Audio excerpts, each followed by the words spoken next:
Students, previous video में मैंने कुछ एग्जांपल्स डिस्कस किए थे जहां पे हमने स्पेसिफिक कॉम्प्लेक्स नंबर्स के इंटीजर पावर्स निकाले थे और उनको ज्योमेट्रिकली इंटरप्रेट किया था।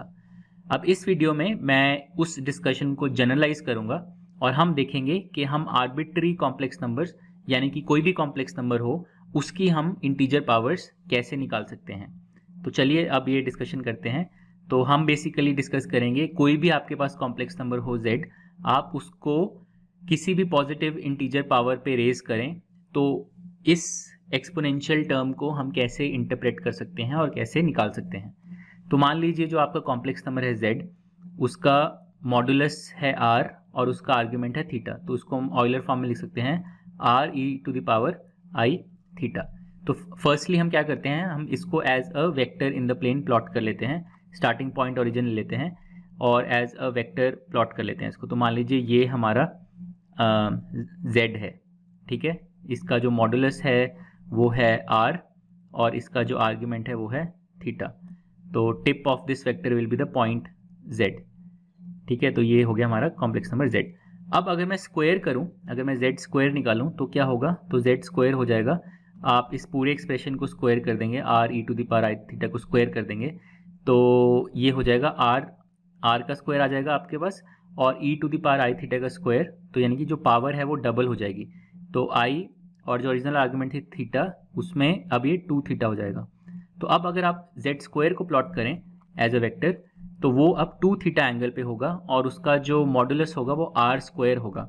तो अगर मान लीजिए अगर r बड़ा है 1 से तो r स्क्वायर भी 1 से बड़ा होगा, तो z स्क्वायर की लेंथ जो है वो z की लेंथ से लंबी हो जाएगी। बट अगर r छोटा है 1 से तो z स्क्वायर की लेंथ जो है वो z की लेंथ से छोटी होगी।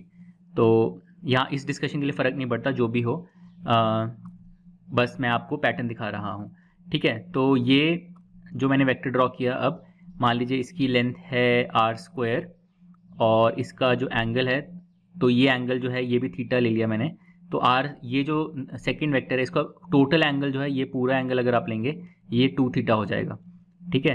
तो ये जो वेक्टर है, जो सेकंड वेक्टर मैंने ड्रॉ किया, ये हो गया वेक्टर z स्क्वायर और इसका टिप हो गया पॉइंट z स्क्वायर। तो इसको लिख लेते हैं z स्क्वायर। इसी तरह से अब मैं अगर z क्यूब निकालूं तो z क्यूब हो जाएगा r e to the power i theta का पूरा क्यूब कर देंगे तो r क्यूब एक आ जाएगा और आप e to the power i theta की जगह अब हो जाएगा 3 थीटा, ठीक है। तो अगर आप z क्यूब को एज अ वेक्टर प्लॉट करें तो उसकी लेंथ होगी r क्यूब और उसकी जो आर्ग्यूमेंट है वो हो जाएगी 3 थीटा। तो इसको मैंने ऐसे प्लॉट कर रहा हूँ मैं। ये जो लेंथ है इस तीसरे वेक्टर की, ये है r क्यूब और ये पिछले वेक्टर से थीटा एंगल पे है। तो इसका जो टोटल एंगल है, अगर आप टोटल एंगल लें इस तीसरे वेक्टर का, ये पूरा एंगल ये हो जाएगा 3 थीटा, ठीक है। इसको लिख देते हैं 3 थीटा, ये पूरा एंगल हो जाएगा।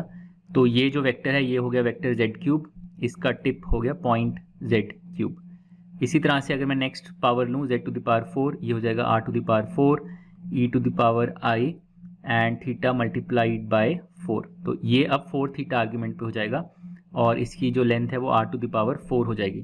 तो उसको भी प्लॉट कर लेते हैं। मान लीजिए वो ये वेक्टर है, इसकी लेंथ है r टू द पावर 4 और ये पिछले वेक्टर से थीटा एंगल पे है।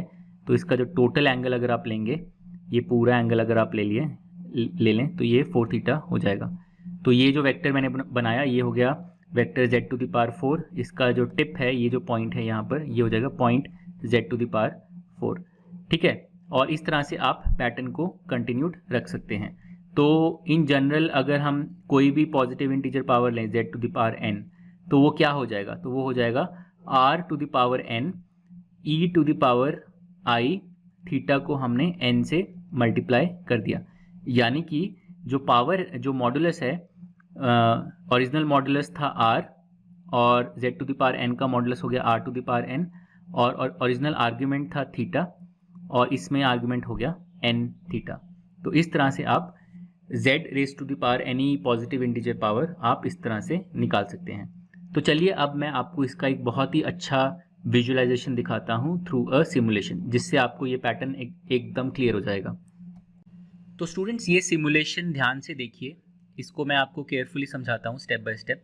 पहले पॉइंट ए को देखिए, वो रिप्रेजेंट कर रहा है कॉम्प्लेक्स नंबर z, या आप ऐसे भी बोल सकते हैं कि जो ओ ए वेक्टर है जो ब्लू कलर में मैंने ड्रॉ कर रखा है वो है वेक्टर z। इसकी आर्गुमेंट अभी है 27 डिग्री और इसका मॉडुलस जो है वो है अभी 1.25। ये आप यहाँ नीचे देख सकते हैं, r की वैल्यू है 1.25 और थीटा जो आर्गुमेंट है उसकी वैल्यू है 27 डिग्रीज। तो यहाँ पे मैंने डिग्रीज में आर्गुमेंट को लिख रखा है। अब मैंने क्या किया है, मैंने पहली जो कुछ पावर्स हैं z की वो भी प्लॉट कर रखी हैं। तो z स्क्वायर आप देखिए पॉइंट b या वेक्टर ओ बी, ये है z स्क्वायर। फिर z क्यूब है पॉइंट c या वेक्टर ओ सी। फिर z टू द पावर 4 है पॉइंट d या वेक्टर ओ डी। और फिर z टू द पावर 5 है पॉइंट e या वेक्टर ओ ई। तो आपके ऊपर है आप कैसे इंटरप्रेट करना चाहते हैं इन सब कॉम्प्लेक्स नंबर्स को, एज पॉइंट्स या एज वेक्टर्स। बट उससे जैसे भी आप इंटरप्रेट करें, जो कोर आइडिया है वो सेम ही है। और वो मैं अब आपको दिखाता हूँ कि क्या है जो कोर पैटर्न है जो हमने अभी डिस्कस किया था, अब मैं आपको इस सिमुलेशन के थ्रू दिखाऊंगा। तो आप ये नोटिस करिए कि अगर आप कोई भी दो सक्सेसिव पावर्स लें, जैसे आपने अगर z स्क्वायर लिया और z क्यूब लिया, इनके जो बीच का एंगल है वो वही है जो z का आर्ग्यूमेंट है, ठीक है। और यही मैंने आपको दिखाया था। तो अगर z का आर्ग्यूमेंट थीटा है तो z और z स्क्वायर के बीच का एंगल भी थीटा होगा, z स्क्वायर और z क्यूब के बीच का एंगल भी थीटा होगा, एंड सो ऑन, ठीक है। अभी आप देखिए कि क्योंकि r की वैल्यू जो है 1 से बड़ी है तो 1.25 है, तो जो पावर्स हैं उनकी जो लेंथ है वो लंबी होती जा रही है। तो z स्क्वायर की लेंथ z से लंबी है, z क्यूब की लेंथ z स्क्वायर से लंबी है। इस तरह से ये पैटर्न है, ठीक है। तो ये ऑब्वियस है। लेकिन अब अगर मैं मान लीजिए अब हम r और थीटा को वेरी करते हैं और हम देखते हैं कि ये सिमुलेशन कैसे बिहेव करेगा। तो सबसे पहले आप मुझे बताइए, अगर मैं r को 1 के बराबर कर दूं तो क्या होगा। If I make r equal to 1 तो क्या होगा, तो सारे वेक्टर्स का जो मॉडुलस है वो 1 हो जाएगा। तो सारे वेक्टर्स एक लेंथ के बन जाने चाहिए। तो चलिए देखते हैं, मैं r को छोटा करता हूँ। मैंने r को यहाँ पे एग्जैक्टली 1 कर दिया। तो आप देखिए सारे वेक्टर्स जो हैं वो बराबर हो गए, सारे पॉइंट्स सेम सर्कल पे आ गए जिस सर्कल पे पॉइंट a यानी कि z लाई कर रहा है। लेकिन अगर मैं r को बढ़ाता हूँ तो पावर्स की लेंथ्स जो है वो बढ़ती जाती हैं, ठीक है, और बराबर नहीं बढ़ती। जितनी हायर पावर है उतनी ज़्यादा बढ़ती है। तो ये भी ऑब्वियस है क्योंकि r to the z to the power n का मॉडुलस होता है r to the power n। तो इसलिए जितनी हायर पावर होगी उतना ज़्यादा लेंथ बढ़ेगा। इसी तरह अगर मैं r की वैल्यू को 1 से छोटा कर दूं तो आप देखिए जितनी पावर हायर होगी उतना वेक्टर का लेंथ और छोटा होगा, ठीक है। तो ये पैटर्न हमारा क्लियर हो गया। अब देखते हैं हम आर्ग्यूमेंट को चेंज करते हैं तो उससे देखते हैं उससे क्या होगा, ठीक है। तो जैसे 27 डिग्री है अभी z का आर्ग्यूमेंट, अगर मैं इसको सबसे पहले आप बताइए, अगर मैं इसको 0 कर दूं, z के आर्ग्यूमेंट को 0 कर दूं तो क्या होगा। तो बाकी सारी पावर्स की आर्ग्यूमेंट भी 0 हो जाएगी क्योंकि z to the power n की आर्ग्यूमेंट होती है n थीटा। तो अगर थीटा ही 0 है तो n थीटा भी 0 हो जाएगा। तो चलिए देखते हैं, थीटा को 0 करते हैं तो आप देखिए क्या हो रहा है। मैंने थीटा को 0 किया तो सारी वेक्टर जो है वो 0 वाली डायरेक्शन में आ गए। अब जैसे जैसे मैं थीटा को बढ़ाता हूँ तो देखिए कैसे कैसे सारे वेक्टर्स रोटेट कर रहे हैं, ठीक है। तो जैसे जैसे मैं z के आर्गुमेंट को बढ़ा रहा हूँ तो बाकी सारे वेक्टर्स की आर्गुमेंट भी बढ़ रही है और बराबर नहीं बढ़ रही। क्यों बराबर नहीं बढ़ रही, तो जैसे क्योंकि z स्क्वायर की जो आर्ग्यूमेंट है वो है 2 थीटा, z क्यूब की आर्ग्यूमेंट है 3 थीटा, इस तरह से z टू द पावर 5 की आर्ग्यूमेंट है 5 थीटा। तो अगर मैं z की आर्ग्यूमेंट को एक सर्टेन अमाउंट से बढ़ाता हूँ तो z टू द पावर 5 की आर्ग्यूमेंट जो है वो 5 टाइम्स दैट अमाउंट से चेंज होगी, ठीक है। इसीलिए आप अगर मैं देखिए आर्ग्यूमेंट चेंज कर रहा हूँ तो सबसे जो फास्ट है वो पॉइंट e घूम रहा है, ये आप देख सकते हैं सिमुलेशन में, ठीक है। तो अब जैसे मान लीजिए मैं z थीटा को अगर मैं 45 डिग्रीज कर दूं तो थीटा को हम 45 डिग्रीज कर देते हैं यहाँ पर, ये यहाँ पर, ठीक है।